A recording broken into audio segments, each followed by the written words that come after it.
자, 여러분, 혹시 여러분에게는 어떠한 사건이나 일, 그리고 장소나 물건이 서로 이렇게 연결되어서 이게 기억나는 것이 혹시 있나요? 목사님에게 하나 있는데, 이번 지난 월요일에도 갔다 왔는데, 여기가 어딜까요? 남포동.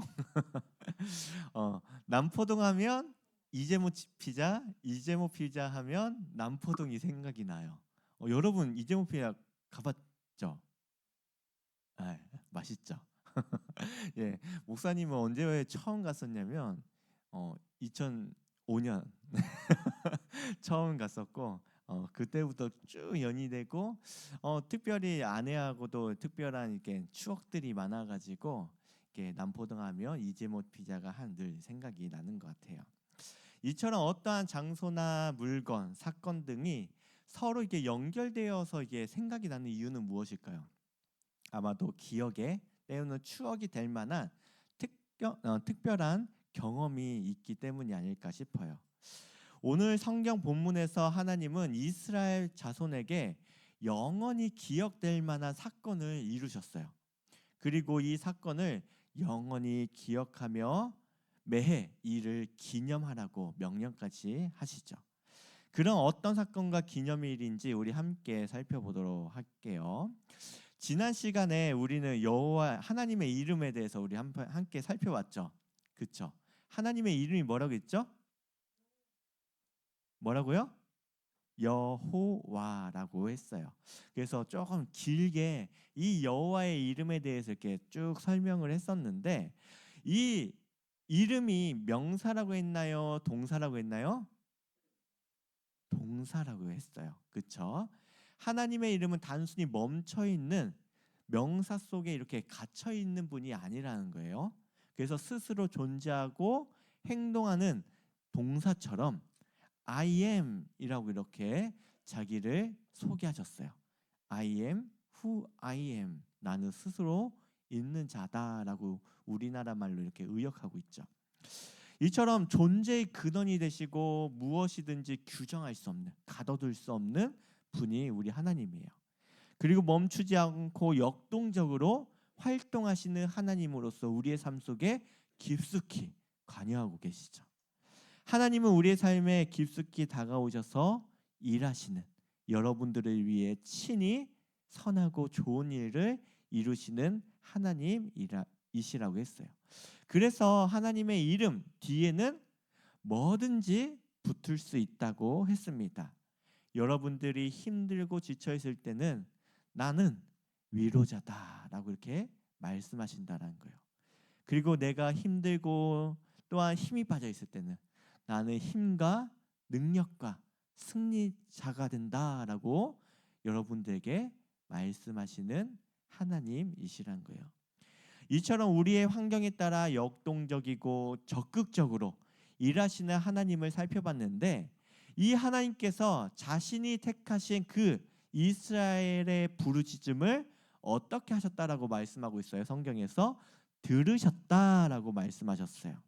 듣고 그냥 지나친 것이 아니라 하나님께서 이스라엘 백성들의 그 부르짖음을 들으시고 이제는 행동하기 시작하셨다는 거예요. 기억하셨다는 거예요. 이스라엘 자손에게 그래서 여호와 하나님은 누구셨어요? 구원자가 되셨어요. 특별히 그들을 구원하시기 위해 하나님은 바로와 애굽에 몇 가지 재앙을 내렸다고 했죠? 10가지 재앙을 내리셨습니다. 너무나도 끔찍한 재앙이었어요. 재앙은 애굽에서 섬기는 무엇을 상징한다? 신들을 상징한다고 했어요. 하나님은 애굽의 모든 신들을 심판하시는 것이었습니다. 하나님은 이 거짓된 신들을 심판하심으로써 하나님만이 홀로 전지전능하신 하나님이시며 모든 영광과 찬양을 받으실 분이심을 스스로 증명해 보이고 계신다는 것이죠. 그럼에도 불구하고 애굽의 바로 왕은 모세의 이 요구, 내 백성을 보내라라는 이 요구를 어떻게 했죠? 거절했습니다. 노예들이 이 애굽을 떠나버리면 이 모든 일, 이 허드렛 일들은 누가 하겠냐라는 완악한 마음만을 드러낼 뿐이었습니다. 무려 9번의 재앙이 애굽 전체를 강타했지만 바로의 마음은 돌이키지 않았어요. 이 9가지 재앙으로 애굽 사람들은 매우 혼란스럽고 고통스러워했음에도 불구하고 바로는 꿈쩍도 하지 않았던 것이죠. 이제 마지막 하나의 재앙만이 남겨져 있어요. 어떠한 재앙이었죠? 죽음의 재앙이었어. 특별히 장자의 죽음이었습니다. 장자가 뭐죠? 첫째의 죽음이었어요. 사람뿐만 아니라 동물의 처음 난 것은 모두 죽게 될 것이라는 끔찍한 재앙이죠. 그런데 이 재앙은 지금까지 재앙을 애굽에만 내려졌는데 이 죽음의 재앙은 애굽과 이스라엘 모두를 포함하고 있는 재앙이기도 했어요. 그래서 하나님께서는 이 마지막 재앙, 장자의 죽음의 재앙을 내리기에 앞서서 먼저 이 재앙을 무사히 넘어갈 수 있는 방법에 대해서도 구체적으로 말씀하셨습니다. 바로 오늘 읽은 출애굽기 12장의 쭉 전체의 내용이기도 해요.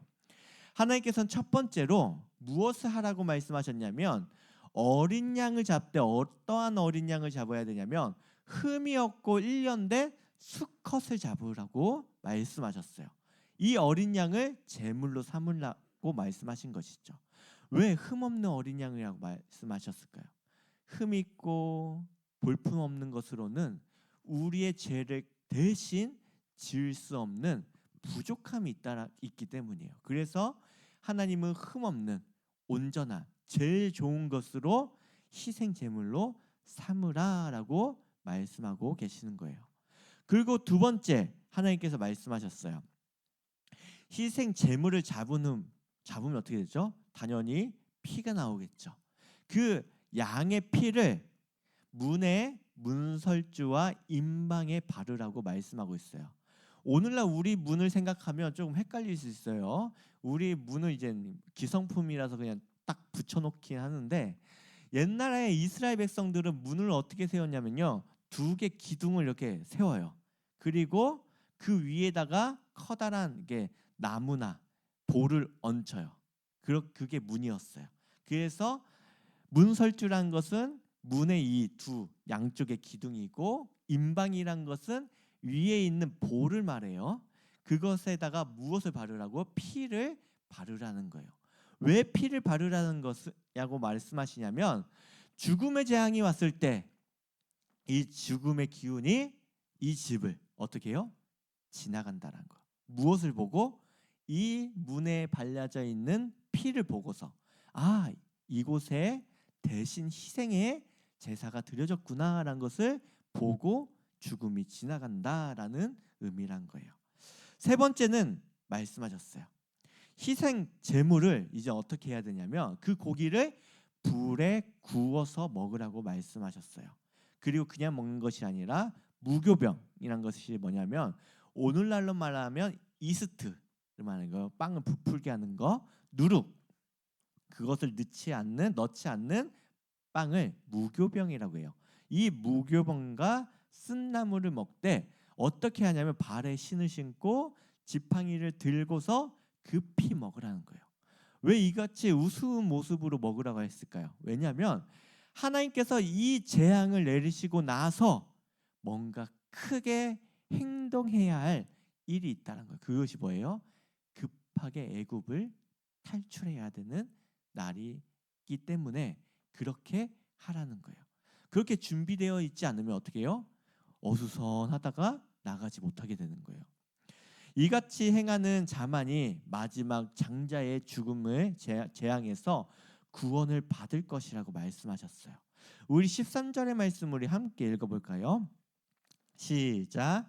내가 애굽 땅을 칠 때 그 피가 너희가 사는 집에 있어서 너희를 위하여 표적이 될지라. 내가 피를 볼 때에 너희를 넘어가리니 재앙이 너희에게 내려 멸하지 아니하리라.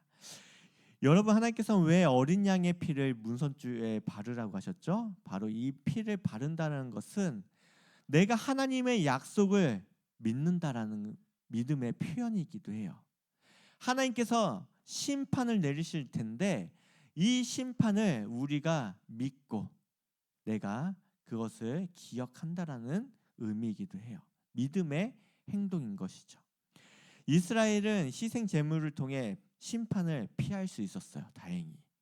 문설주의 피는 그 집이 이미 심판을 받았다라는 징표가 되었죠. 누가 심판을 받은 걸까요? 대신 바로 어린 양. 나 대신 죽어야 하는데 이 어린 양이 대신 죽었다는 것이죠. 그러나 모세의 말을 듣지 않고 행하지 않은 애굽은 어떻게 됐죠? 끔찍한 재앙이 애굽 온 땅을 덮게 됩니다. 바로 모든 장자가 죽임을 당하게 됐죠. 하나님은 애굽에 처음 난 것들을 치기 시작하셨어요. 부자나 가난한 자, 왕이나 노예나 할 것 없이 차별 없이 애굽의 온 땅을 심판하셨죠. 부르짖음이 온 백성에게 퍼져갔어요. 세상에서 가장 강력한 나라라고 제국이라고 여겼지만 그 나라가 한순간에 무너지는 사건이었죠. 여러분, 오늘 유월절 이야기에서 우리는 무엇을 깨달아야 할까요? 오늘 본문은 세상에 죄를 지고 가시는 하나님의 어린 양 예수 그리스도를 상징하는 말씀이기도 해요. 예수님은 우리를 온전하게 하고 하나님의 심판에서부터 우리를 보호하시고자 이 땅에 하나님의 어린 양으로서 오신 분이시란 거예요. 예수님은 또한 흠없는 어린 양과 같이 죄에 흠이 없는 분이세요. 흠이 없기 때문에 인류의 모든 죄, 나의 모든 죄를 지고 십자가를 지실 수 있었던 것이죠. 이 어린 양은 우리 때문에 친히 자기의 피를 흘리셨어요. 그 피로 인해, 그 보혈로 인해 우리의 죄가 씻김 받았다라고 성경은 말하고 있죠. 사랑하는 우리 중고등부 여러분, 애굽에 내려진 죽음의 재앙을 피할 방법은 단 한 가지였어요. 흠없는 어린 양 외에는 어떤 것으로도 하나님의 재앙을 피할 수 없었습니다. 오늘날도 마찬가지예요. 세상은 구원의 방법에 대해서 여러 가지를 말합니다. 어떻게 하면 성공을 하고 인생이 최고로 잘 살아갈 수 있다라고 이렇게 얘기를 해요. 그렇지만 오직 예수 그리스도밖에는 다른 것은 없다는 것을 우리는 기억해야 합니다. 구원을 받을 수 있는 방법은 오직 예수 그리스도 한 분밖에 없다라는 사실이죠. 그 사실을 우리가 잊지 않았으면 좋겠어요. 그리고 하나님은 이 날을 기념할 것을 이스라엘 백성들에게 당부하고 계세요. 여러분, 나라마다 독립이나 여러 가지 기념일을 우리가 지켜요. 그렇죠? 우리나라도 여러 기념일들이 있습니다. 이와 같은 기념일을 지키는 이유는 무엇일까요? 바로 그 특별한 일을 대대 후손 잊지 않고 기억하기 위한 것이죠. 출애굽기 12장에서 하나님은 이스라엘의 구원을 위해 엄청난 일을 이루셨어요. 이 일로 인해 이스라엘은 이제 새로운 달력이 만들어지기 시작했어요. 그것이 무엇이냐면 유월절을 기준으로 한 1년이 만들어진 것이죠. 이스라엘에게 이제 유월절은 무슨 날이 됐어요? 오늘날 우리에게 구정, 새해가 있듯이 이스라엘에게는 바로 유월절이 새해 첫날이 되었어요. 언제부터요? 바로 이 사건 이후로부터 바로 이스라엘의 시작이 된 것이죠. 그래서 이스라엘은 새해 첫날 바로 유월절의 시작을 통해서 누구를 기억하게 돼요? 자신들을 구원하신 하나님을 기억함으로써 한 해를 시작하게 되었습니다. 그런데 여러분, 우리에게도 이와 같은 특별한 달력이 있다는 것을 알고 있나요? 우리 흔히 사용하는 달력이 있지만 세계에는 여러 달력이 있어요. 알고 있죠? 그렇죠? 잉카에는 잉카력이 있고 또한 그레골리역이 있고 율리우스역이 있고 그런 거 처음 들어보나요? 우리 원래 달력이 여러 가지 있어요. 나라마다도 있고. 그렇지만 세계 전체적인 기준을 위해서 지금 우리가 사용하고 있는 달력이 있을 뿐이에요. 그런데 우리가 교회력을 이렇게 지키잖아요. 오늘이 무슨 날인지 알아요, 혹시? 주보 앞면을 보면 성령 강림 주일이라고 되어 있어요. 이것도 교회력에 따라서 그렇게 순서로 지키는 거거든요. 이처럼 우리에게도 교회력이라는 달력이 있어요. 이 달력은 특별한 달력이에요. 이 달력의 교회력의 첫날, 첫 해는 언제일까요? 그러면 문제. 언제가 교회력의 첫날일까요? 우리는 1월 1일이 첫날이잖아요. 그렇죠? 교회력에서 첫날은 언제인지 아는 친구 혹시 있어요? 비슷하게라도. 언제일 것 같아요?